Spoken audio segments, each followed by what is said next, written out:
اونجایی که قرآن کریم در سوره نساء و سوره آل عمران و سوره مائده و سوره بقره حق زن را معرفی میکند. اگر زن سرکشی کرد نصیحت کن، اگر به نصیحت نشد فاصله بستر را جدا کن، اگر فاصله بستر نشد صلح جویی کن، به صلح جویی محاسن سفیدان نشد شلاقک خرد و کوچک داخل چوکات بزن، نه گوش و بینی را به ارتباط دیگر برید. باید منصفانه این کلام این طور حقوقی را برای ما پیش کرده است.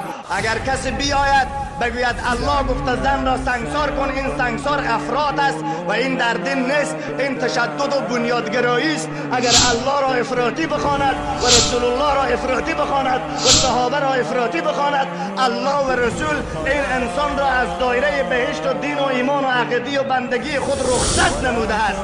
اگر تمام علما و دانشمندان جهان فتوای بهشت رفتن و فتوای مؤمن بودن بر این بدن، الله ای را کافر ژاپنی معرفی کرده است. چرا که مخالفت به یک حرف و به یک آیت قرآن صراحتا انسان را از ایمان خارج می کند.